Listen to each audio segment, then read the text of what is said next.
नवंबर 2019 में आईपीयू के तीसरे अध्यक्ष के रूप में आप भारी बहुमत से विजयी हुए। मेरी ओर से, भारतीय संसद की ओर से आपको हार्दिक बधाई, शुभकामनाएं। भारत और पुर्तगाल के नजदीक संबंध है। कल आपने जिक्र किया कि भारत और पुर्तगाल भाई भाई हैं और हम मूल यहां से ही निकले हैं। महामहिम, आपका सार्वजनिक जीवन जन कल्याण के प्रति आपकी प्रतिबद्धता और लोकतंत्र के आदर्शों तथा रूल ऑफ लॉ में आपकी आस्था विश्वास दर्शाता है। आपके दीर्घ संसदीय और प्रशासनिक अनुभव से आपको अंतर्राष्ट्रीय समुदाय के समक्ष वर्तमान चुनौतियों का सामना करने और उनमें आम सहमति से समाधान निकलने में मदद मिलेगी। वर्तमान वैश्विक परिदृश्य में जब लोकतंत्र पूरी दुनिया में विस्तार हो रहा है, मेरी अपेक्षा है कि पूरी दुनिया में पार्लियामेंट डिप्लोमेसी बढ़े। लोकतांत्रिक देशों की संसदों के बीच नियमित संवाद हो, आपसी विचार हो, ताकि हम एक दूसरे की बेस्ट प्रैक्टिस का लाभ उठा सकें। हमारी संसदीय पद्धतियां, नियम प्रक्रियाएं और अधिक लोकतांत्रिक हो।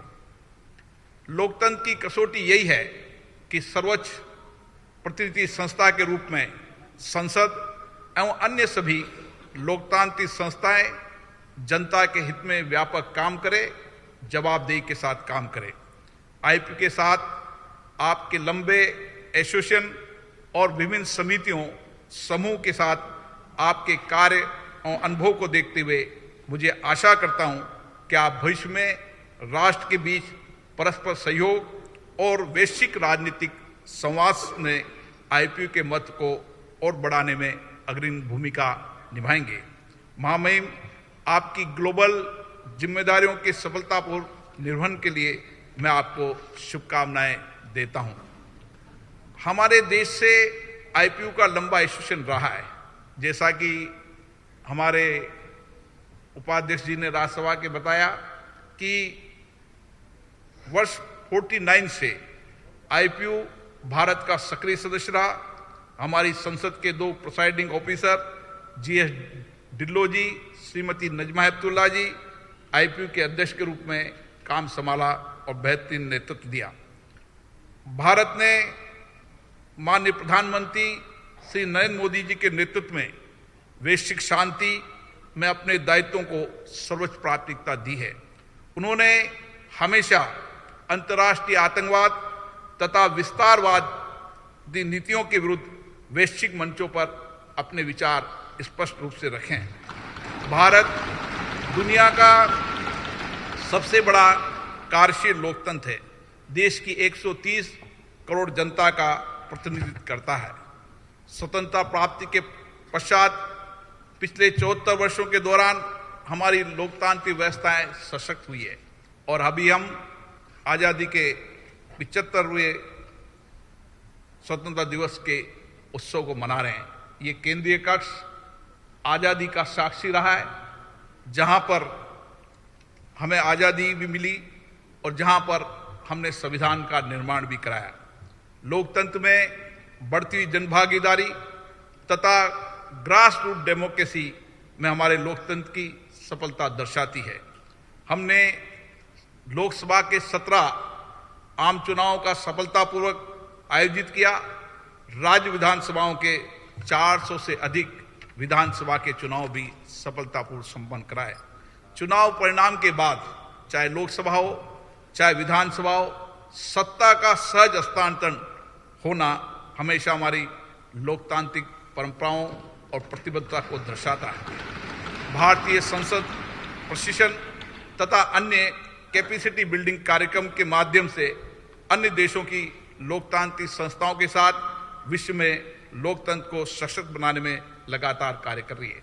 हमारी संसद, हमारी प्राइड कई देशों को, उनकी संसद सदस्यों को, वहां के अधिकारियों कर्मचारियों को लगातार प्रशिक्षण देती है और कई देश के लोग भारत की संसद की कार्रवाई और गतिविधियों को अपनाने का प्रयास करते हैं। भारतीय संसदीय डिप्लोमेसी और संवाद के माध्यम से वैश्विक चुनौतियों के समाधान के सदा पक्षधर रहा है। आईपीयू के एक जिम्मेदार सदस्य के रूप में मेरा मानना है कि लोकतांत्रिक देशों की संसदों की संप्रभुता की रक्षा करना भी उतनी आवश्यक है। मेरे विचार में किसी देश की संसद को अन्य लोकतांत्रिक देश की संसद द्वारा लिए गए सप्रमुख निर्णयों या संसद से संबंधित विषयों पर चर्चा नहीं करना चाहिए। सभी लोकतांत्रिक देशों की संसदों को एक दूसरे की मर्यादा का परस्पर सम्मान करना चाहिए। महामहिम भारत ने हमेशा आपदाओं के पश्चात पुनर्निर्माण प्रक्रिया में अपनी सक्रिय भूमिका निभाई है। कोविड-19 महामारी में जब विश्व में सरकार और संसदों के लिए गंभीर चुनौतियां प्रस्तुत की थी, उस समय माननीय प्रधानमंत्री नरेंद्र मोदी जी के नेतृत्व में निर्णायक फैसले लिए गए और प्रोएक्टिव कदम उठाए गए, जिससे स्थिति को नियंत्रण रखने में सफलता मिली और हमने कई लोगों की जान बचाने के भरपूर प्रयास किए गए। इसी दौरान हमने अंतर्राष्ट्रीय दायित्वों को पूरा किया तथा 150 से अधिक देशों में दवाओं और अन्य सामग्रियों की आपूर्ति की। टीका उत्पादन और वितरण के मामले में भारत अपनी पूरी क्षमता के साथ इस संकट से लड़ने में संपूर्ण मानवता की मदद कर रहा है। हम कोविड से लड़ने में अपनी क्षमता और कौशल का उपयोग वैश्विक कल्याण के लिए कर रहे हैं। मैं महामहिम एक बार फिर से आईपीयू का कार्यभार संभालने के लिए बधाई देता हूं और आशा करता हूं आपकी यात्रा से इंटर पार्लियामेंट डिप्लोमेसी की प्रक्रिया सशक्त होगी, लोकतंत्र मजबूत होगा तथा भारत और आईपीयू के साझा प्रयासों में से विश्व में लोकतंत्र और लोकतांत्रिक संस्थाओं को नई शक्ति मिलेगी। मैं पुनः आपकी भारत यात्रा सुखद हो और निश्चित रूप से इस लोकतांत्रिक देश से जो विचार लेके जाएंगे, आप पूरे विश्व में लोकतांत्रिक संस्थाओं को सशक्त और मजबूत करने के लिए काम करेंगे। आपको पुनः भारत में सुखद यात्रा के लिए बहुत बहुत शुभकामनाएं, बहुत बहुत बधाई।